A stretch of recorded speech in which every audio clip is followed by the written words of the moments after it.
Hello sir. So ಈ ಒಂದು ವಿಡಿಯೋದಲ್ಲಿ ಒಂದಷ್ಟು ಇಂಪಾರ್ಟೆಂಟ್ ಪಾಯಿಂಟ್ಸ್ ಗಳನ್ನ ಡಿಸ್ಕಸ್ ಮಾಡೋಣಂತೆ. ಕೆಇ ಅವರು ಏನು ಮಾಡ್ತಾ ಇದ್ದಾರೆ, ಏನು ಮಾಡಬಹುದಿತ್ತು, ದಯವಿಟ್ಟು ಕೆಇ ಅವರಿಗೂ ಕೂಡ ಈ ಒಂದು ವಿಡಿಯೋ ತಲುಪಿದ್ರೆ ನಮ್ಮ ವಿದ್ಯಾರ್ಥಿಗಳಿಗೆ ಟ್ರಾನ್ಸ್ಪರೆಂಟ್ ಆಗಿ ನಾವು ಕೌನ್ಸಿಲಿಂಗ್ ಅನ್ನ ಮಾಡ್ತೀವಿ ಅಂತ ನೀವೇನು ಹೇಳ್ತೀರಿ ಮತ್ತೆ ಹೇಳ್ತಾ ಬರ್ತಾ ಇದ್ದೀರಿ. ಸೊ ಡೆಫಿನೆಟ್ಲಿ ಇಲ್ಲಿವರೆಗೆ ಮಾಡಿದ್ದೀರಿ. ಈಗ ಇಂಜಿನಿಯರಿಂಗ್ ಅಲಾಟ್ಮೆಂಟ್ ಅಂತ ಬಂದಾಗ, ಸೊ ಅಥವಾ ಬೇರೆ ಕೋರ್ಸ್ಗಳ ಅಲಾಟ್ಮೆಂಟ್ ಅಂತ ಬಂದಾಗ ಅದರಲ್ಲೂ ಕೂಡ ಕೆಲವೊಂದಷ್ಟು ಟ್ರಾನ್ಸ್ಪರೆನ್ಸಿಯನ್ನ ನಾವು ಎಕ್ಸ್ಪೆಕ್ಟ್ ಮಾಡ್ತಾ ಇದ್ದೀವಿ. ದಯವಿಟ್ಟು ಅದನ್ನ ಕೊಡುವಂತಹ ಕೆಲಸ ಕೆಇ ಅವರಿಂದ ಆಗ್ಲಿ ಅಂತ ಹೇಳೋದಕ್ಕೆ ಇಷ್ಟಪಡ್ತೀನಿ. ಸೊ ನಾನು ಮೊದಲನೇದಾಗಿ ಹೇಳೋದಕ್ಕೆ ಹೊರಟಿರುವಂತದ್ದು ಇಂಜಿನಿಯರಿಂಗ್ ಸೀಟ್ ಮೆಟ್ರಿಕ್ಸ್ ಬಗ್ಗೆ. ಸಿ, ನಿಮಗೆಲ್ಲ ಗೊತ್ತೇ ಇದೆ, ಕೆಇ ಅವರು 6ನೇ ತಾರೀಕು ಅಂದ್ರೆ ನಾಳೆ ಮಧ್ಯಾಹ್ನದ ಹೊತ್ತಿಗೆ ಮಾಕ್ ಅಲಾಟ್ಮೆಂಟ್ ಅನ್ನ ಕೊಡ್ತೀನಿ ಅಂತ ಹೇಳಿದ್ದಾರೆ. ಅದಾದ್ಮೇಲೆ 9ನೇ ತಾರೀಕಿನವರೆಗೆ ಚೇಂಜಸ್ ಗಳನ್ನ ಮಾಡ್ಕೊಳ್ಳೋದಕ್ಕೆ ಅವಕಾಶ ಕೊಟ್ಟುಬಿಟ್ಟು 15ನೇ ತಾರೀಕಿಗೆ ಫೈನಲ್ ಸೀಟ್ ಅಲಾಟ್ಮೆಂಟ್ ಅನ್ನ ಕೊಡ್ತೀವಿ ಅಂತ ಹೇಳಿದ್ದಾರೆ.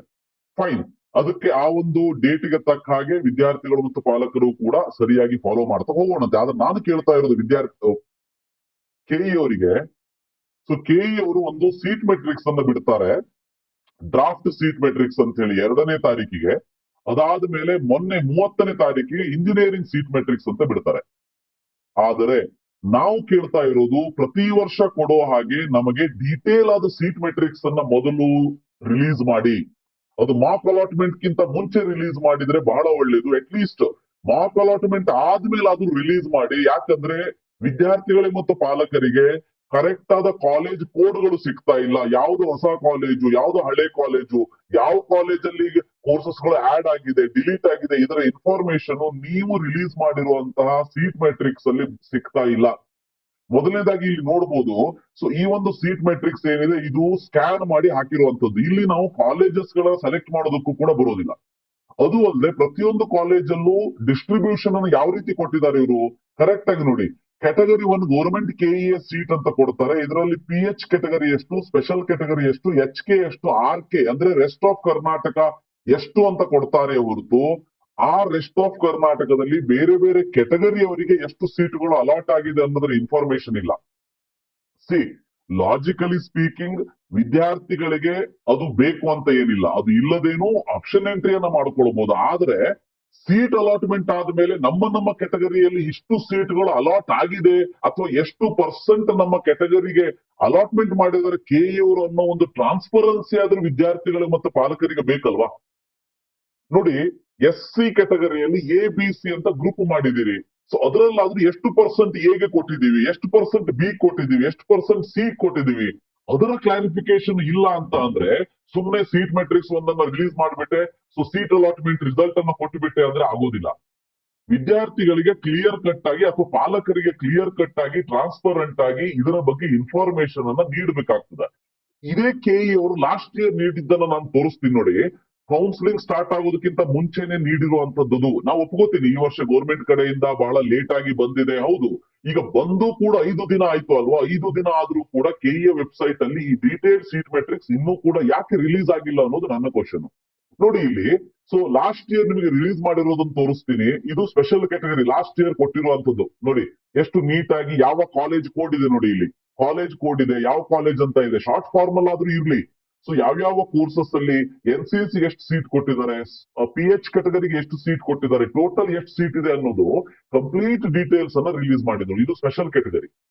ಇದು ಹೈದರಾಬಾದ್ ಕರ್ನಾಟಕ ಕೆಟಗರಿ. ನೋಡಿ, ಹೈದರಾಬಾದ್ ಕರ್ನಾಟಕ ಕೆಟಗರಿಯಲ್ಲೂ ಕೂಡ ಇಲ್ಲಿ 2A 2B 3A 3B 3BR 3BK GM GMK GMR ಅಂತೇಳಿ ಪ್ರತಿಯೊಂದು ಕೆಟಗರಿಯಲ್ಲೂ ಎಷ್ಟು ನೀಟಾಗಿ ಕೊಟ್ಟಿದ್ರು. ಈ ಒಂದು PDF ಅನ್ನ ನಾವು ಈ ವರ್ಷ ಎಕ್ಸ್ಪೆಕ್ಟ್ ಮಾಡ್ತಾ ಇದ್ದೀವಿ. ಸೊ ಡೆಫಿನೆಟ್ಲಿ ಸರ್, ಇದು ಇನ್ನೂ PDF ಕೆಇ ಅವ್ರ ಹತ್ರ ಬಂದಿಲ್ಲ ಅನ್ನೋದು ರಾಂಗ್. ಯಾಕೆ ಅಂತ ಅಂದ್ರೆ, ಸೊ ಗೌರ್ಮೆಂಟ್ ಅವ್ರು ಕೊಟ್ಟ ಮೇಲೆ ಇದು ಕೆಇ ಅವ್ರು ಏನ್ ಮಾಡ್ತಾರೆ ಅಂದ್ರೆ ಈ ರೀತಿ ಒಂದು ಚಾರ್ಟ್ ಅನ್ನ ರೆಡಿ ಮಾಡ್ಕೊಂಡೇ ಅಲಾಟ್ಮೆಂಟ್ ಮಾಡ್ಬೇಕಾಗ್ತದೆ. ಸುಮ್ನೆ ಇಷ್ಟು ಸೀಟು ಕೆಟಗರಿಗೆ, ಇಷ್ಟು ಸೀಟು 2Aಗೆ, ಇಷ್ಟು ಸೀಟು SCಗೆ, ಇಷ್ಟು ಸೀಟು GM ಅಂತ ಹಂಚ್ಲಿಕ್ಕೆ ಬರೋದಿಲ್ಲ, ಹೌದಾ. ಸೊ ಆ ಕಾರಣಕ್ಕೆ ನಾನ್ ಕೇಳ್ಕೊಳ್ಳೋದು, ಕೆಇ ಅವ್ರ ಹತ್ರ ಈ PDF ರೆಡಿ ಆಗಿರ್ತದ, ಅದನ್ನ ನಮ್ಮ ಒಂದು ವೆಬ್ಸೈಟ್ ಅಲ್ಲಿ ಹಾಕೋದಕ್ಕೆ ಏನ್ ಪ್ರಾಬ್ಲಮ್ ಆಗ್ತಾ ಇದೆ. ಸೊ ಇಲ್ಲಿ ನೋಡಿ, ಇಲ್ಲಿನೂ ಕೂಡ ತೋರಿಸ್ತಾ ಇದ್ದೀನಿ ನಾನು. ರೆಸ್ಟ್ ಆಫ್ ಕರ್ನಾಟಕ ಕೆಟಗರಿಯಲ್ಲಿ ನಿಮಗೆ ಈಗ ನೀಡಿರುವಂತದ್ದು ಈ ರೀತಿ ಕೊಟ್ಟಿದ್ದಾರೆ. ನಾ ಯಾವ್ದಾದ್ರು ಪ್ರೈವೇಟ್ ಕಾಲೇಜಸ್ ಕೂಡ ತೋರಿಸ್ತೀನಿ ನೋಡಿ. ಇಲ್ಲಿ ಕೊಟ್ಟಿರುವಂತದ್ದು ಈ ರೀತಿ ಇದೆ, ಹೌದಾ. ಸೊ ಇಲ್ಲಿ ನೋಡಿ, ಈ ರೀತಿ ಇಲ್ಲೊಂದು ಅಗಡಿ ಕಾಲೇಜ್ ನೋಡಿ SCB ಎಷ್ಟು, SCC ಎಷ್ಟು, C1 ಎಷ್ಟು ಅಂತ ಕೊಟ್ಟಿದ್ದಾರೆ. ಆದ್ರೆ ನಾನ್ ಕೇಳ್ಕೊಡೋದು, ಈ ಕಾಲೇಜ್ಗೆ ಕೋಡ್ ನಂಬರ್ ಎಲ್ಲಿದೆ? ಕಾಲೇಜ್ ಕೋಡ್ ಎಲ್ಲಿದೆ? ಎಲ್ಲಿ ಕಾಣಿಸ್ತಾ ಇದೆ ನಮಗೆ? ಕಾಲೇಜ್ ಕೋಡ್ ಇಲ್ಲದೆ ವಿದ್ಯಾರ್ಥಿಗಳು ಹೇಗೆ ಅದನ್ನ ಸೆಲೆಕ್ಟ್ ಮಾಡಬೇಕು, ಅಂದ್ರೆ ಹೇಗೆ ಅದನ್ನ ಸರ್ಚ್ ಮಾಡಬೇಕು? ಸೊ ಇಲ್ಲಿ ಡೀಟೇಲ್ ಆಗಿ ಕೊಟ್ಟಿದೀವಿ ಅಂತ ಹೇಳ್ತಾರೆ ನೋಡಿ. ಇಲ್ಲಿ AMC ಕಾಲೇಜ್ ಫಾರ್ ಎಕ್ಸಾಂಪಲ್ ಈ ರೀತಿ 2A 2B SA SC ST ಇವೆಲ್ಲ ಕೊಟ್ಟಿದ್ದಾರೆ. ಆದ್ರೆ ಇದರಲ್ಲಿ SCC ಕ್ಯಾಟಗರಿ, SCC1, ಸೊ ಅಂದ್ರೆ ಎಷ್ಟು ಪರ್ಸೆಂಟ್ ಕೊಟ್ಟಿದೀವಿ ಅನ್ನೋದಾದ್ರೂ ಬೇಕಲ್ವಾ? ಸೊ SCC ಅಲ್ಲಿ ಮತ್ತೆ SCC ಮತ್ತೆ C1 ಯಾಕೆ ಬಂತು ಅಲ್ಲಿ ನನಗೂ ಗೊತ್ತಾಗ್ತಾ ಇಲ್ಲ. ಸೊ SC ಕ್ಯಾಟಗರಿ ಅವರು ಇದ್ರೆ ಅದನ್ನ ಹೇಳ್ಬೇಕು ನನಗಷ್ಟೇ. ಸೊ ಈ ರೀತಿ ಅಲಾಟ್ಮೆಂಟ್ ಕೊಡೋದಕ್ಕಿಂತ ಮುಂಚೆ ದಯವಿಟ್ಟು KE ಅವರು ಒಂದು ಡೀಟೇಲ್ ಆದ ಸೀಟ್ ಮೆಟ್ರಿಕ್ಸ್ ಅನ್ನ ಕೊಡ್ಲಿ. ಅದನ್ನು ಕೂಡ PDF ಅನ್ನ ಯಾವ ರೂಪದಲ್ಲಿ ಕೊಡ್ಲಿ ಅಂದ್ರೆ ಸರ್ಚ್ ಮಾಡೋದಕ್ಕೆ ಈಸಿ ಆಗ್ಲಿ. ಈ PDF ಅಲ್ಲಿ ನೀವು ಸ್ಕ್ಯಾನ್ ಮಾಡಿ ಇದನ್ನ PDF ಮಾಡಿರೋದಕ್ಕೆ ಡೈರೆಕ್ಟ್ ಆಗಿ PDF ಮಾಡಿರೋದಲ್ಲ ಇದು. ಸೊ ಸರ್ಚ್ ಮಾಡೋದು ಬಹಳ ಪ್ರಾಬ್ಲಮ್ ಆಗ್ತದೆ ಇಲ್ಲಿ. ನೋಡ್ಬೋದು ಇಲ್ಲಿ ಎಲ್ಲಾ ಕಾಲೇಜಲ್ಲೂ ಕೊಟ್ಟಿದೀವಿ ಅಂತ ಹೇಳ್ತಾರ ಅವರು, ಬಟ್ ಇದರಲ್ಲಿ ಕ್ಲಿಯರ್ ಕಟ್ ಆಗಿ ಹೆಂಗ್ ಅರ್ಥ ಆಗ್ಬೇಕಿದು? URB ಟೋಟಲ್ ಅಂತೆ 3B 3A, ಅಲ್ಲಿ ಎಷ್ಟೆಷ್ಟು ಕ್ಯಾಟಗರಿ, ಯಾವ್ಯಾವ ಸ್ಪೆಷಲ್ ಕ್ಯಾಟಗರಿಯಲ್ಲಿ ಎಷ್ಟು ಸೀಟ್ ಇದೆ, ಏನೂ ಕೂಡ ಕ್ಲಿಯರ್ ಕಟ್ ಆಗಿಲ್ಲ. ಸೊ ನನ್ನ ರಿಕ್ವೆಸ್ಟ್ ಇಷ್ಟೇ, KE ಅವರಲ್ಲಿ ಈ ರೀತಿ ಒಂದು PDF ಅನ್ನ ಕೊಡಿ. ಸೊ ಡೆಫಿನೆಟ್ಲಿ ಇದನ್ನು ನೀವು ರೆಡಿ ಮಾಡಿ ಇಟ್ಕೊಂಡಿರ್ತೀರಿ. ನಮಗೆ ಇದರಲ್ಲಿ ಕ್ಲಿಯರ್ ಕಟ್ ಆಗಿ ಸೀಟ್ ನಂಬರ್ ಸಿಕ್ಬಿಡ್ತದೆ, ಎಷ್ಟು ಸೀಟ್ ಇದೆ ಯಾವ ಕ್ಯಾಟಗರಿಗೆ, ಟೋಟಲ್ ಸೀಟ್ ಎಷ್ಟು, ಇವೆಲ್ಲದರ ಇನ್ಫಾರ್ಮೇಶನ್ ಕೂಡ ನಮಗೆ ಸಿಗ್ತದೆ. ದಯವಿಟ್ಟು ಇದನ್ನ ಕೊಡಿ. ಎರಡನೇದಾಗಿ KE ಅವರು ವೆಟರ್ನರಿ ಅಗ್ರಿಕಲ್ಚರ್ ಸಂಬಂಧಪಟ್ಟ ಹಾಗೆ ತಮ್ಮ ಒಂದು ಸೀಟ್ ಮೆಟ್ರಿಕ್ಸ್ ಅನ್ನ ಕೊಟ್ಟಿದ್ದಾರೆ. ಆದ್ರೆ ಇಲ್ಲೂ ಕೂಡ ಕ್ಲಾರಿಟಿ ಇಲ್ಲ ನೋಡಿ. SC A B C ಇದೆ, SC C ಗೆ ಮತ್ತೆ 20% ಅನ್ನ ಯಾಕೆ ಅಲಾಟ್ ಮಾಡಿದ್ರೆ? ಗೌರ್ಮೆಂಟ್ ಕಡೆಯಿಂದ ರೂಲ್ಸ್ ಇರ್ಬೋದು, ಬಟ್ ಆ ಒಂದು ಪರ್ಸೆಂಟೇಜ್ ಡಿಸ್ಟ್ರಿಬ್ಯೂಷನ್ ಆದ್ರೂ ರಿಲೀಸ್ ಮಾಡಿ KE ಅವರು ಅಂತ ಹೇಳೋದಕ್ಕೆ ಇಷ್ಟಪಡ್ತೀನಿ. ಸೊ ನರ್ಸಿಂಗ್ ಕೂಡ ಅದೇ ನೋಡಿ, ಇಲ್ಲಿ SCC 20%, SCC ಇದೆ ಮತ್ತೆ 20% ಇದೆ. ಸೊ ಹಾಗಾದ್ರೆ ನೀವು GM ಗೆ ಎಷ್ಟು ಪರ್ಸೆಂಟ್ ಕೊಟ್ಟಿದ್ದೀರಿ, 2A ಗೆ ಎಷ್ಟು ಪರ್ಸೆಂಟ್ ಕೊಟ್ಟಿದ್ದೀರಿ? ಸೊ ಏನು ಕ್ಲಾರಿಟಿನೇ ಇಲ್ಲ ಇದರಲ್ಲಿ. ಇರ್ಲಿ, ಬಟ್ KE ಅವ್ರಿಗೆ ಕೇಳ್ಕೊಳ್ಳೋದಿಷ್ಟೇ, ಡೀಟೇಲ್ ಆಗಿ ನಮಗೆ ಈ ರೀತಿಯಾಗಿ ಒಂದು PDF ಅನ್ನ ರಿಲೀಸ್ ಮಾಡಿ. ಯಾಕಂದ್ರೆ ಇದರಲ್ಲಿ ವಿತ್ ಕಾಲೇಜ್ ಕೋಡ್ ಇದೆ, ಇದರಲ್ಲಿ ಕಾಲೇಜ್ ಕೋಡ್ ಇಲ್ಲ. ಕಾಲೇಜ್ ಕೋಡ್ ಇಲ್ಲ ಅಂದಾಗ ಸರ್ಚ್ ಮಾಡೋದು ಬಹಳ ಡಿಫಿಕಲ್ಟ್. ಸೊ ವಿದ್ಯಾರ್ಥಿಗಳಿಗೆ ಗೊತ್ತಾಗೋದಿಲ್ಲ ಇದು. ಸೊ ಆ ಕಾರಣಕ್ಕೆ ವಿತ್ ಕಾಲೇಜ್ ಕೋಡ್ ಕೊಡಿ ಅಂತ ಹೇಳೋದಕ್ಕೆ ಇಷ್ಟಪಡ್ತೀನಿ. ಎರಡನೇದಾಗಿ ತಮಗೆಲ್ಲ ಗೊತ್ತಿರುವ ಹಾಗೆ ಈ ವರ್ಷ SC ಕ್ಯಾಟಗರಿಯಲ್ಲಿ ರಿಸರ್ವೇಶನ್ ಕಾಲಮ್ ಅಲ್ಲಿ SC A B C ಬಂದ್ರೆ ಮಾತ್ರ ನಾವು ಸೀಟ್ ಡಿಸ್ಟ್ರಿಬ್ಯೂಷನ್ ಮಾಡೋದಕ್ಕೆ ಹೆಲ್ಪ್ ಆಗ್ತದ ಅಥವಾ ಅದು ಆಗ್ತದ ಅಂತ ಹೇಳಿದ್ದಾರೆ KE ಅವರು. ಬಟ್ ಮೊನ್ನೆ ಪ್ರಜಾವಾಣಿಯಲ್ಲಿ ಡೆಕ್ಕನ್ ಹೆರಾಲ್ಡ್ ಅಲ್ಲಿ ಬಂದಿರುವಂತ ಒಂದು ಇಂಪಾರ್ಟೆಂಟ್ ಇನ್ಫಾರ್ಮೇಶನ್ ಏನಂತಂದ್ರೆ ನೋಡಿ, 11,000 SC students fear loss in reserved seats in CET counselling. So out of 43,353 SC students, 32,267 students including 8,776 under category A, 11,000 odd under category B, 12,000 odd under category C have entered their RD number.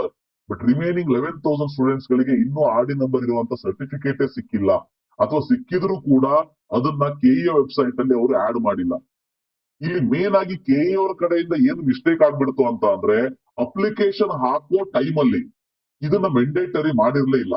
ಸಾಕಷ್ಟು ವಿಡಿಯೋದಲ್ಲಿ ಹೇಳಿದ್ರು, ಅಥವಾ ತಮ್ಮ ಒಂದು brochure ದಲ್ಲಿ mention ಮಾಡಿದ್ರು, ಎಲ್ಲ ಹೌದು. ಆದ್ರೆ ನಮ್ಮ ವಿದ್ಯಾರ್ಥಿಗಳು ಮತ್ತು ಪಾಲಕರು ಕೂಡ ಯಾವ ರೀತಿ ನೆಗ್ಲಿಜೆನ್ಸಿ ಇರ್ತದ ಅಂತಂದ್ರೆ, ಅವರ ಕುತ್ತಿಗೆಯ ತನಕ ನೀರು ಬರೋ ತನಕ ಅವ್ರು ಸುಮ್ಮನೆ ಇರ್ತಾರೆ, ಆರಾಮ್ ಇರ್ತಾರೆ.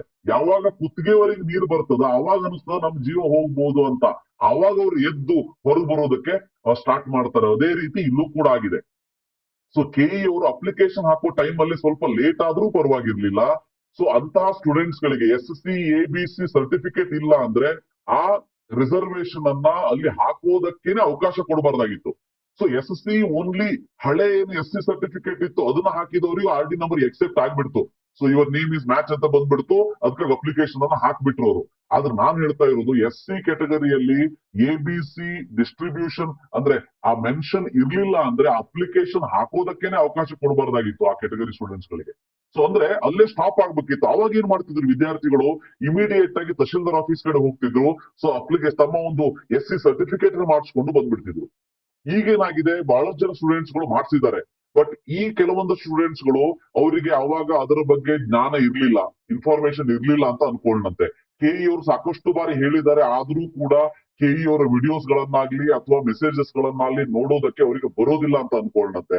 ಸೊ ಇಂಥ ಸಂದರ್ಭದಲ್ಲಿ ಅಪ್ಲಿಕೇಶನ್ ಹಾಕೋ ಟೈಮ್ ಅಲ್ಲಿನೇ ಅದನ್ನ ಕ್ಲೋಸ್ ಮಾಡ್ಬಿಟ್ಟಿದ್ರೆ, ಅಂದ್ರೆ ಅಪ್ಲಿಕೇಶನ್ ABC ಇಲ್ಲ ಅಂದ್ರೆ ತಗೊಳ್ಳೋಂತ ಸಿಸ್ಟಮ್ ಅನ್ನೇ ಅಲ್ಲಿ ಕ್ರಿಯೇಟ್ ಮಾಡದೇ ಇದ್ದಿದ್ರೆ ಅವಾಗ ಎಲ್ಲರೂ ಕೂಡ ಮಾಡಿಸ್ಕೊತಿದ್ರಲ್ವಾ. ಸೊ ಇರ್ಲಿ. ಆದ್ರೆ ಈಗ ಇದಕ್ಕೆ ಪ್ರಾಬ್ಲಮ್ ಸೊಲ್ಯೂಷನ್ ಏನು ಹಾಗಾದ್ರೆ? 11,000 ವಿದ್ಯಾರ್ಥಿಗಳು ಈ ರೀತಿ ಆಗಿದೆ ಅಂತಂದ್ರೆ ಅವ್ರನ್ನ ಕನ್ಸಿಡರ್ ಮಾಡದೇನೆ ಹಾಗಾದ್ರೆ ಸೀಟ್ ಡಿಸ್ಟ್ರಿಬ್ಯೂಷನ್ ಕೆಇ ಅವರು ಮಾಡಬಹುದಾ? ಅದು ಕೂಡ ಡೌಟ್ ಇದೆ ನನಗೆ. ಫೈನ್.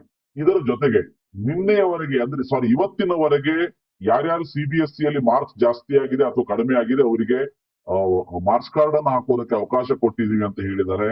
ಬಟ್ ಇದು ಇವತ್ತಿನವರೆಗೆ ನಡೆಯುವಂತದ್ದು. ಹಾಗಾಗಿ ನಾಳೆ ಮಾಕ್ ಅಲಾಟ್ಮೆಂಟ್ ನ ಇಷ್ಟು ಅರ್ಜೆಂಟ್ ಅಲ್ಲಿ ರಿಲೀಸ್ ಮಾಡುವಂತ ಅವಶ್ಯಕತೆ ಇದೆಯಾ ಹಾಗಾದ್ರೆ? ಸೊ ಅಟ್ ಲೀಸ್ಟ್ ಇನ್ನೊಂದು 2 ದಿನ ವೇಟ್ ಮಾಡಿ ಇವೆಲ್ಲ ಪ್ರಾಬ್ಲಮ್ ಸಾಲ್ವ್ ಆದ್ಮೇಲೆ at least by default SC category ಅವರಿಗೆ ಎಬಿಸಿ ಅನ್ನು ಎಂಟರ್ ಮಾಡೋದಕ್ಕೆ 8ನೇ ತಾರೀಕಿನವರೆಗೆ ಅವಕಾಶವನ್ನು ಕೊಟ್ಟಿದ್ದಾರೆ. ಅಟ್ ಲೀಸ್ಟ್ ಅದನ್ನಾದ್ರೂ ಮುಗಿಸ್ಕೊಂಡು ಮಾಡ್ಬೇಕಲ್ವಾ? ಯಾಕಂದ್ರೆ ಇಲ್ಲ ಅಂದ್ರೆ ಏನಾಗ್ತದ, ಈ ಮಾಕ್ ಅಲಾಟ್ಮೆಂಟ್ ಗೆ ಯಾವುದೇ ರೀತಿ ಮೀನಿಂಗೇ ಇರೋದಿಲ್ಲ.